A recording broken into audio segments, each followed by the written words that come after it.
Hallelujah,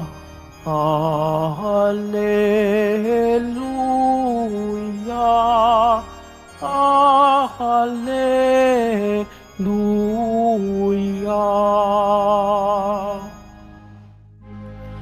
Ang tinig ko'y pakikinggan ng kabilang sa'king kawan.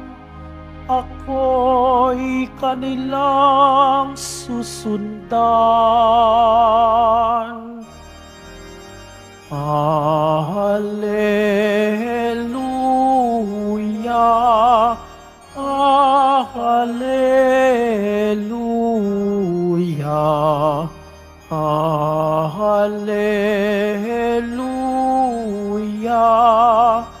hallelujah.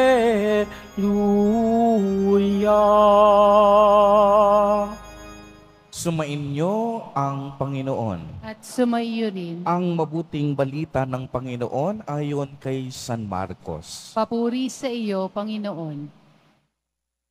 Noong panahong iyon, bumalik kay Jesus ang mga apostol at iniulat ang lahat ng kanilang naisagawa at naituro. Napakaraming taong dumarating at umaalis. Ano pat, hindi na makuhang kumain ni Jesus at ng kaniyang mga alagad. Kaya't sinabi niya sa mga ito, magtungo kayo sa isang ilang na pook upang malayo kayo sa karamihan at makapagpahinga kayo ng kaunti. Umalis silang lula ng bangka at nagpunta nga sa isang ilang na dako. Ngunit napakaraming nakakita sa kanilang pag-alis at nakilala sila. Kaya't mula sa lahat ng bayan, ang mga tao'y patakbong tumuko sa dakong pupuntahan ni na Jesus at nauna pang dumating doon kaysa kanila. Paglunsad ni Jesus, nakita niya ang napakaraming tao. Nahabag siya sa kanila sapagkat para silang mga tupang walang pastol at sila'y tinuruan niya ng maraming bagay. Ang mabuting balita ng Panginoon. Pinupuri ka namin, Panginoong Jesucristo. Pagsipo muna po ang lahat. Magandang umaga po sa inyong lahat, mga kapatid kay Kristo. Sa lahat po ng ating mga taga-subaybay sa iba't ibang online platforms at sa lahat ng ating mga kadiboto sa iba't ibang panig ng Pilipinas at maging sa buong mundo kung saan tayo ay naaabot ngayon ng ating live streaming. Mapayapang umaga din po sa inyong lahat. Purihin at dakilain natin ang ating Panginoon, ang mahal na poong Jesus Nazareno. Mga kapatid kay Kristo at mga kadiboto, malugod po namin kayong tinatanggap sa Basilica Minor at Pambansang Dambana ni Jesus Nazareno. Narinig po natin ngayon sa ating ebanghelyo ang pagbabalik ng mga alagad mula sa kanilang misyon. Kung inyo pong mapapansin, nung mga nagdaang linggo at mga nagdaang araw, ang ebanghelyo ay tungkol sa pagsusugo ni Jesus Nazareno sa kaniyang mga alagad. Sinugo niya ang mga apostol at mga alagad, dala-dalawa, at binigyan sila ng kapangyarihan upang magpagaling ng mga may sakit, binigyan ng kapangyarihan upang gumawa ng mga himala at kababalaghan, at binigyan ng kapangyarihan maging magpalayas ng masasamang espiritu. At ang pagsusugong ito ni Jesus Nazareno ay ang tinatawag nating misyon. Sa kasalukuyan, ginagamit natin ang salitang misyon upang tumukoy sa mga gawain ng pagsusugo. Kaya nga pag sinabing misyon, ibig sabihin sa pinakasimpleng salita, isinugo. Tayo pong lahat sa pamamagitan ng ating binyag, isinugo ng ating Panginoon upang ipagpatuloy ang kaniyang sinimulan na, ang kaniyang gawaing pangkaligtasan. Isinugo tayong lahat upang ipagpatuloy ang panawagan ng pagbabalik loob. Isinugo tayong lahat upang ipagpatuloy ang pagpapalaganap ng mabuting balita sa loob mismo ng ating tahanan, sa loob ng ating komunidad, sa loob ng ating bansa, at maging sa iba't ibang dako ng mundo. Nakatatak na sa ating mga puso ang gawain ng pagmimisyon. Ngayon naman, narinig natin na pagkatapos magampanan ng mga apostol at mga alagad ni Jesus Nazareno ang kanilang mga tungkuling misyon, sila ay bumalik kay Jesus. At kung mapapansin ninyo, ano ang sinabi ni Jesus?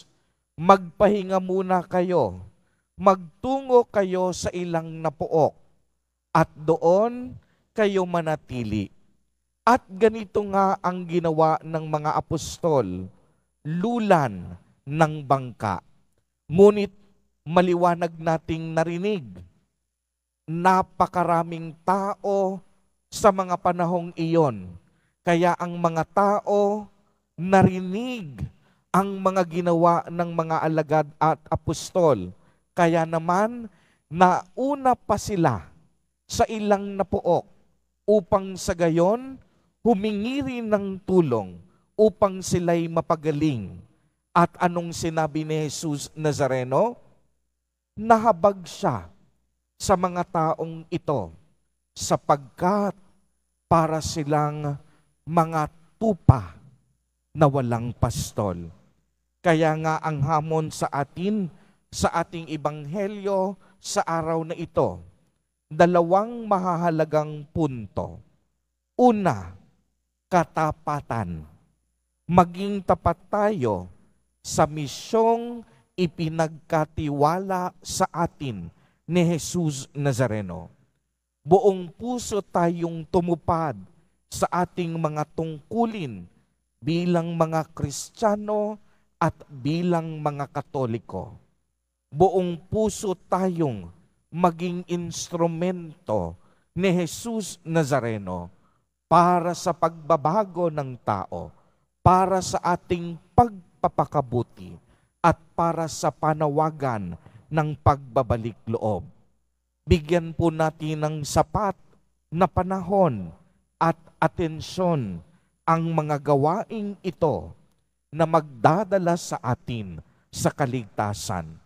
Kaya nga, matatagpuan natin sa unang pagbasa na sa pamamagitan ni Propeta Jeremias, ipinasabi ng Diyos na nakikita niyang pinapabayaan ng mga tiwaling pastol ang kanilang mga tupa at kawan. Hindi sila nagbabantay ng maayos. Hindi sila naging tapat sa kanilang mga misyon. Kaya ano ang ipinasabi ng Diyos?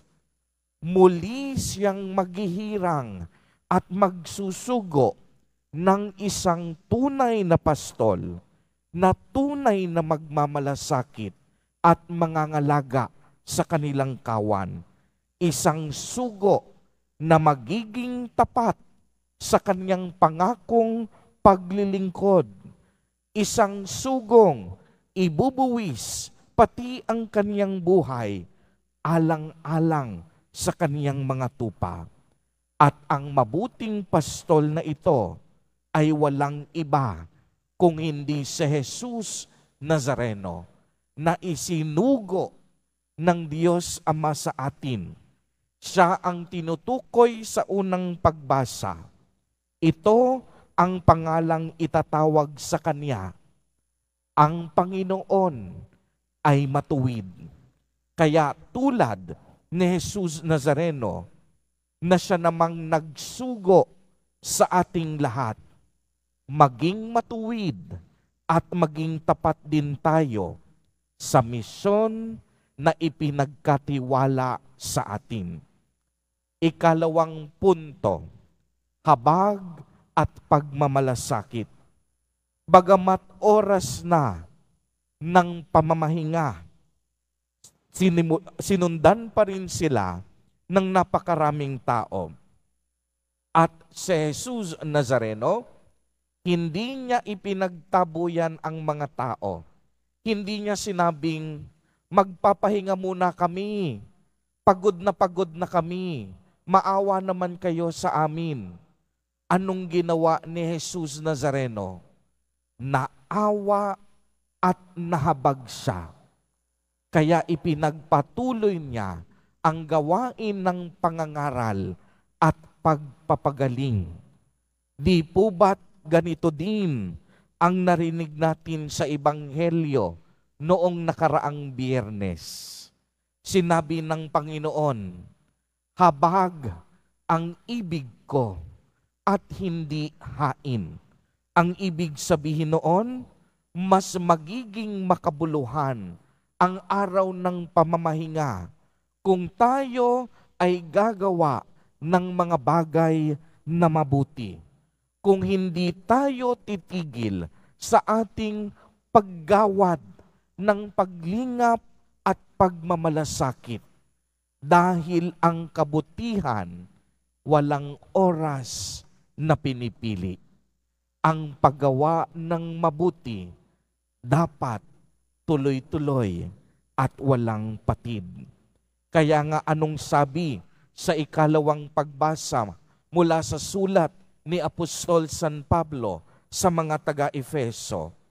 Sa pamamagitan ng katawan ni Jesus Nazareno, pinawi niya ang mga alitan na parang pader na naghihiwalay sa mga Hudyo at mga Hintil. Nang dahil kay Jesus Nazareno, winasak niya ang anumang alitan na namamagitan sa dalawang bayang ito. Kapwa pinanumbalik ni Jesus ang dalawang ito patungo sa Diyos at pinagbuklod na sa kanyang iisang katawan. Ibig sabihin nito, nang dahil sa awa at habag ni Jesus, tayong lahat, maging Hintil man, maging Hudyo, maging Kristiyano, maging hindi man naniniwala sa Diyos, may kakayahan at magkakaroon ng karapatan na lumapit at magbalik loob sa ating Panginoon.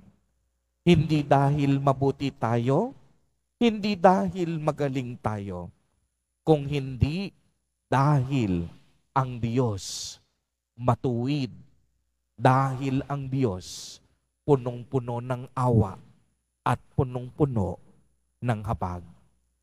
Mga kapatid kay Kristo at mga kadiboto, patuloy po ang paalala sa atin ni Jesus Nazareno na kagaya niya, maging tapat tayo sa ating tungkulin sa Diyos at sa kapwa.